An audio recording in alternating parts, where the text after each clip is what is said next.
पिंजरा पिंजरा रे.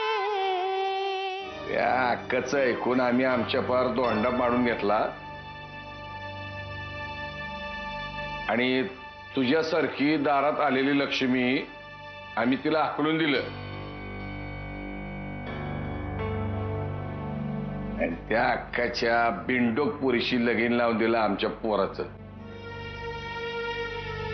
हे बघा, नारायणी ताई माझी लहान बहीण.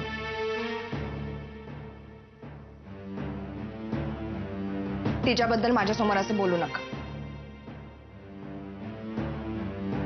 आणि मला खात्री आहे ती वीर बरोबर चांगला संसार करेल. सगळ्यांच्या समोर यांनी माझ्यावरती हात उगारला होता तेव्हा जेवढा त्रास झाला नाही ना, त्याच्याहून कित्येक पट जास्त त्रास मला आत्ता होतोय. ह्या वाटण्या झाल्यावर माझे सगळे अधिकार गेले. आता यांच्या मनात पुन्हा एकदा स्थान मिळवण्यासाठी मला काहीतरी खेळ खेळावा लागणारच. अक्कांनी बोलावलंय तुम्हाला, चिडल्यात त्या तुमच्यावर. ए मी काय गडी आहे काय तिचा? या वाड्यात तिचा ऐकणारा एकच होता, विष्णे आहे. त्याला सुद्धा हाकलून दिलंय तिने. त्यामुळे ह्याच्या त्याच्यावर उगाच आवाज नाही चढवायचा. काय कळलं ना? मला म्हणाला होतास ना आपण त्याला विकत घेऊ, नाही जमलं तर दोघांना संपून टाकू म्हणाला होतास ना तू. मग काय झालं? काहीही केलं नाहीस, नुसत्या गप्पा मारल्यास, बरोबर ना? काय ना अक्का, तुला वाटतात तेवढ्या गोष्टी सोप्या नाही राहिल्या आता. कारण काय ना, आपल्या हातातनं बरेचसे पत्ते निघून गेलेत आता. आढेवेडे घेऊ नकोस, सरळ सरळ सांगून टाक ना तुला जमणार नाही. एक मिनिट अक्का, मी तुझा गडी नाहीये. धीर आहे धीर. त्यामुळे उगाच मला त्या विष्ण्याच्या जागेवर बसवायचा प्रयत्न करू नकोस.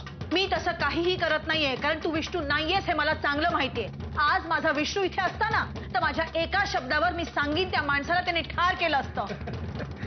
एवढाच लाडका होता तो, मग त्याला या घरात हाकलून कशाला दिला? बस, पुष्कळ बोललास. मला फक्त एवढंच सांग, मी सांगितलेलं काम तू करणार आहेस की नाहीस? काय आहे, तुला जमणार नसेल ना तर माझ्याकडे इतर मार्ग आहेत. अक्का, सांगायला फार वाईट वाटतंय की तुझ्याकडचे सगळे मार्ग केव्हाच बंद झाले. त्यामुळे जरा सामान्य बाईप्रमाणे वाग. कारण काय ना, तुझ्या सांगण्यावरनं मी जर का कोणाला मारलं असतं तर आयुष्यभर जेलमध्ये बसलो असतो. पण खासदार नाही ना माझा बाप. बस, जे काही बोलायचंय ते मला बोलायचं, माझ्या वडिलांना मध्ये आणायचं नाही, कळलं? काय ना अक्का, आता तुझ्याशी बोलण्याचा काही संबंधच येत नाही ना. कारण इथून पुढे तुझी आरेरावी नाही सहन करणार मी. नागनाथ,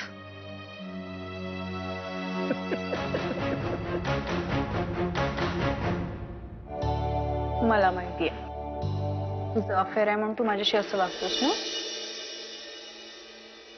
नाराब वेडीयस का तू? खरं तर लग्नाआधी अफेअर तुझं होतं ना, म्हणूनच तर तू आत्महत्या करायला चालली होतीस विहिरीजवळ आणि मी तुला वाचवलं. त्यानंतरच आपण जवळ आलो. पण नारायणी, तो सगळा भूतकाळ होता